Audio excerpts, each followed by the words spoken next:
صفات کا جگہ جگہ تذکرہ ہو وہ افضل ہوتا ہے۔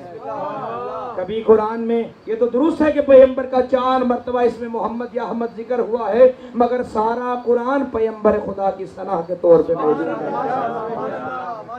کہیں انہیں مزمل کہا گیا، کبھی انہیں مدثر کہا جاتا ہے، کہیں انہیں طٰہٰ کہا جاتا ہے، کہیں انہیں یاسین کہا جاتا ہے، کہیں انہیں مشیت الہی کا وارث کہا جاتا ہے۔ بھائی جا جا پہ علی حیدر کرار کے نام نہ ڈھونڈو، بلکہ یہ دیکھو کہ کہاں کہاں پہ علی کی صفات کو بیان کیا۔ بائے بسم اللہ کے نقطے میں علی، صراط مستقیم میں علی، عروۃ الوثقیٰ میں علی، کلمۃ الحسنیٰ میں علی، من عنده علم الکتاب میں علی، قل لا اسألکم علیہ اجرا الا المودۃ فی القربی میں علی، انما یرید اللہ میں علی، یا ایھا الرسول بلغ ما انزل الیک میں علی، آیت مباہلہ میں علی، سورہ مائدہ شان علی میں موجود ہے، سورہ طٰہٰ شان علی میں موجود ہے، جا جا پہ حیدر کرار کے صفات موجود ہیں۔ اگر علی کو تلاش کرنا ہے، اگر یہ چاہتے ہو کہ تمہیں کہیں علی نظر نہ آئے تو ہمارا مؤدبانہ جواب ہے علی کو ڈھونڈنا ہے۔ اس مقام میں وہ جگہ دیکھنا چاہتے ہو جہاں پہ علی نہیں تو سیدھے منہ جہنم میں چلے جائیے، وہاں پہ علی نہیں۔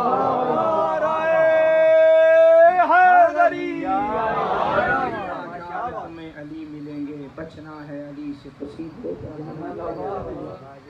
اہل بیت کی فضیلت یہ حق ہیں، اور حق حق کی بارگاہ میں یہ واحد حدیث جسے سنی شیعہ محدثین نے نقل کیا ہے، اور یہ صرف فضیلت علی امیر میں موجود ہے، اور امیر المومنین کی فضیلتوں کو چرایا گیا، ڈاکے ڈالے گئے فضائل امیر پہ، مگر یہ فضیلت ایسی ہے جس پہ کسی کی جرت نہیں کہ وہ ڈاکہ ڈالے۔ پیغمبر نے فرمایا تھا علی تو حق کے ساتھ ہے، حق تیرے ساتھ ہے۔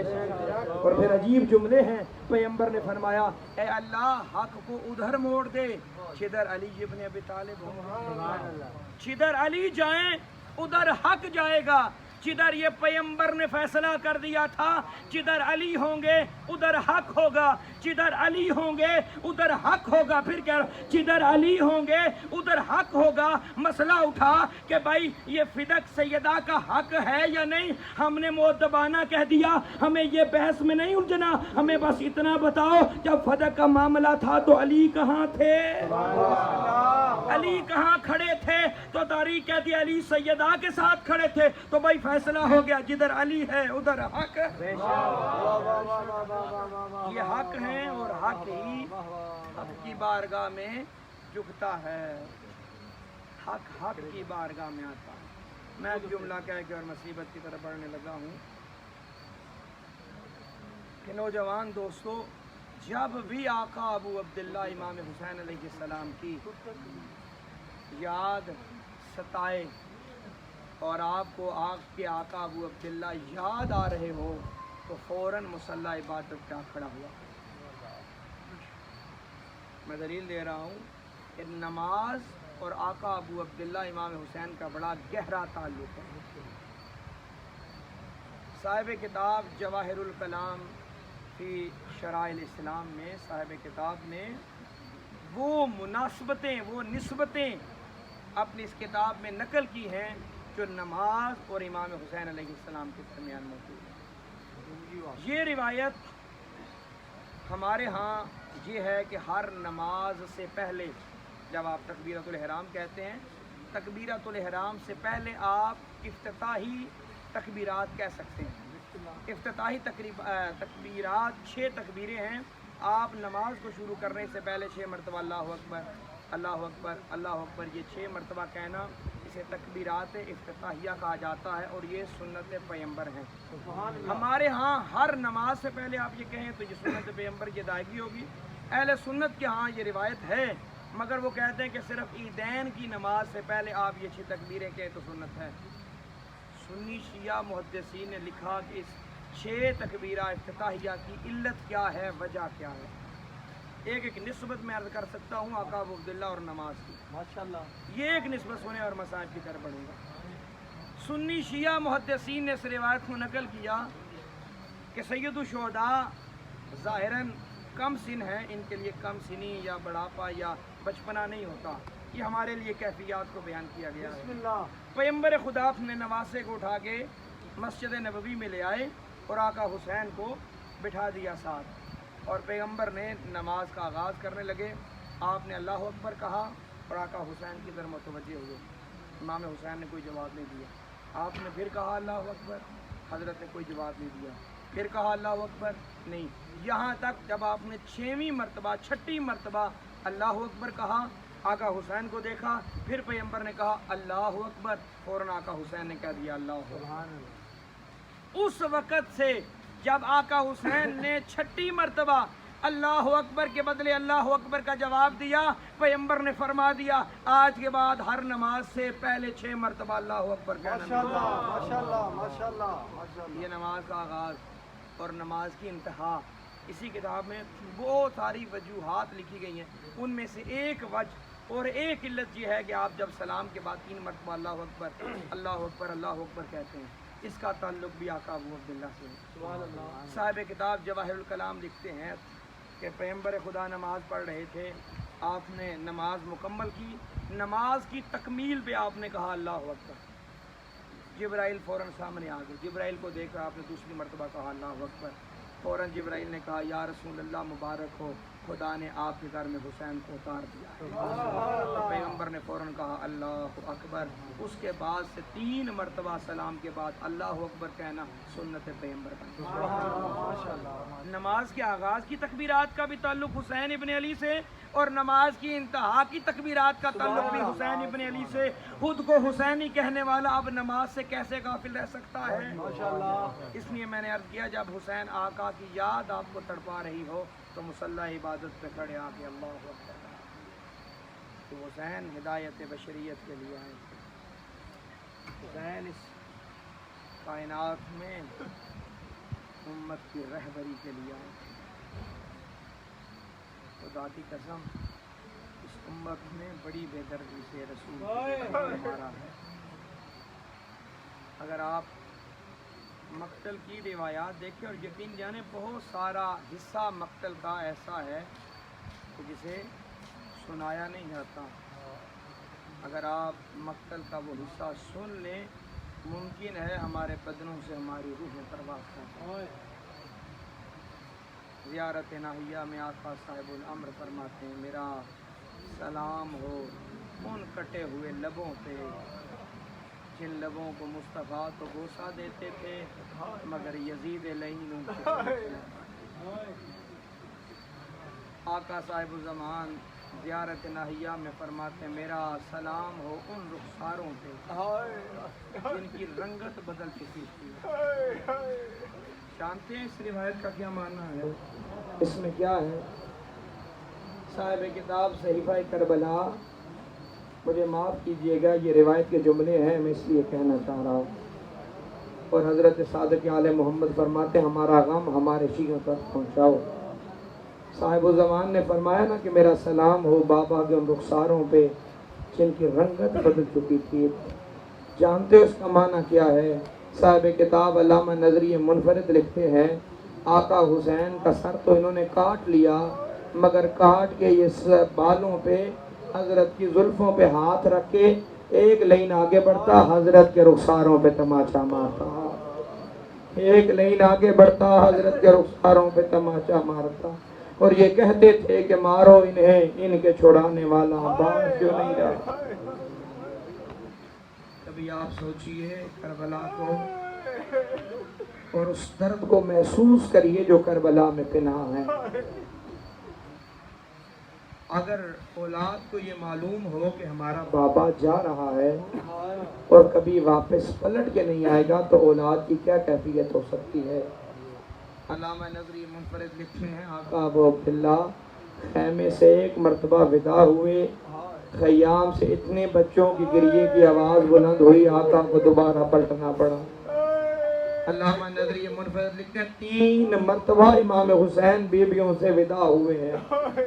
جب تیسری مرتبہ ودا ہونے لگے 4 سال کی بچی بابا کے ذوالجناح سے لپٹ گئی اور رو کے کہہ رہی ہے بابا جو صبح سے گیا ہے وہ واپس پلٹ کے نہیں آیا، بابا آپ تو جانتے ہیں کہ آپ کے سینے کے سوا مجھے نیند نہیں آتی، بابا مجھے ایک بار اپنے سینے پہ سلا لیجئے۔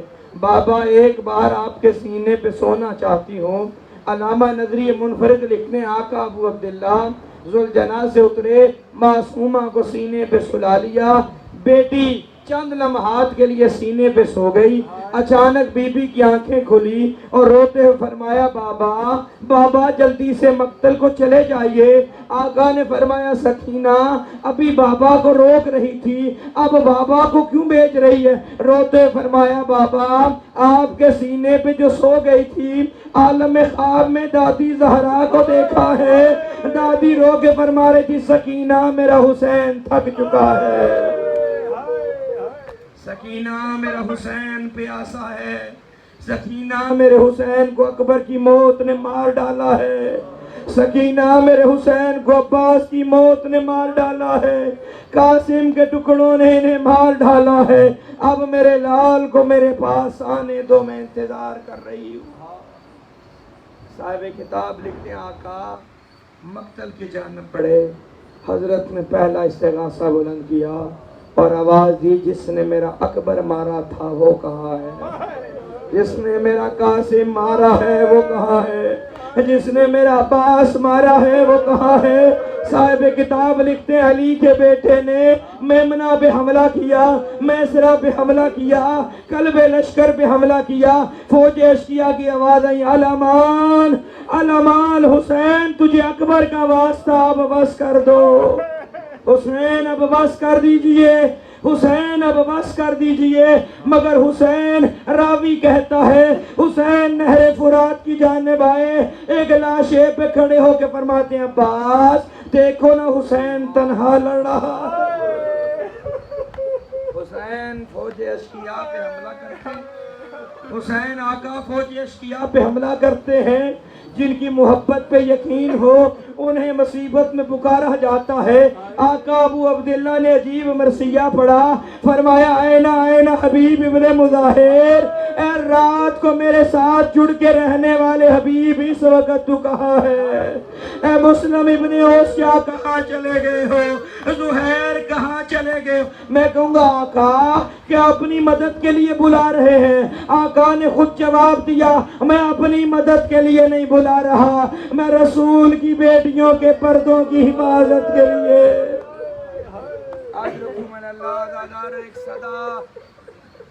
ایک صدا گونجی یا ایتھا النفس المطمئنہ، خود کو ایک لمحے کے لیے کربلا کی زمین پہ لے جائیے، دائیں بائیں لاشیں بکھرے ہوئے ہیں، حسین کبھی اپنے جوان کا لاشا دیکھتے ہیں، کبھی اپنے بھتیجے کا لاشا دیکھتے ہیں، کبھی دوست احباب کے لاشیں دیکھتے ہیں۔ اے نفس مطمئنہ بس کر دو۔ عزادارو جب یہ صدا گونجی بطول کے لال نے اپنی تلوار کو نیام میں رکھا، اپنے سر کو ذوالجناح کی گردن کے ساتھ رکھا، حسین کا سر رکھنا تھا، جس کے ہاتھ میں اب تیر تھا اس نے تیر مارا، جس کے ہاتھ میں نیزہ تھا اس نے نیزہ مارا۔ صاحب کتاب لکھتے ہیں جس کے پاس کچھ نہیں تھا کربلا کی گرم ریت اٹھا کے حسین کے زخموں۔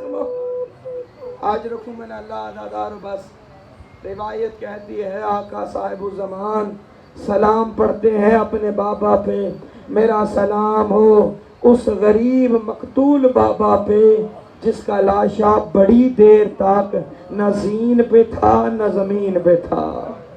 کہاں تھا آقا کا میت؟ صاحب کتاب لکھنے ہیں اتنے تیر مارے گئے، اتنے تیر مارے گئے کہ بڑی دیر تک آقا ابو عبداللہ کا لاشا تیروں پہ معلق ہے۔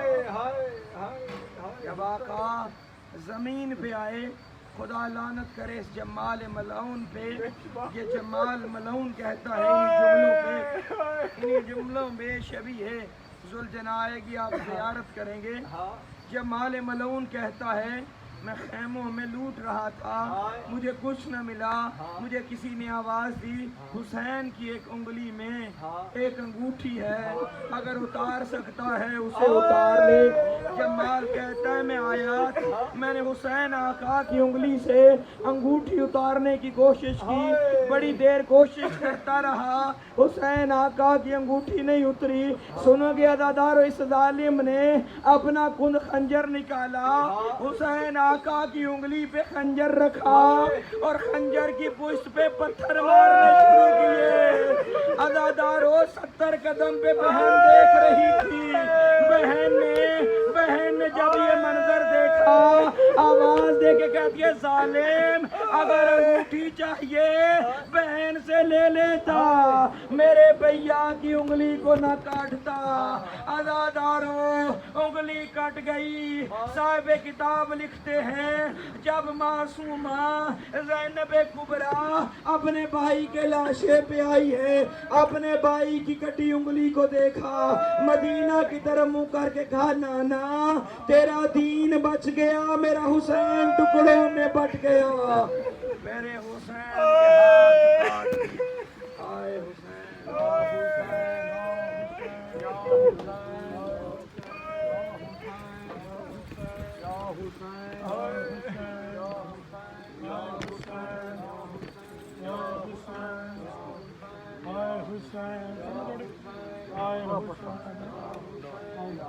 لتھا دین تو جانے زہرا دا ظلم دی حد گئی، لتھا دین تو جانے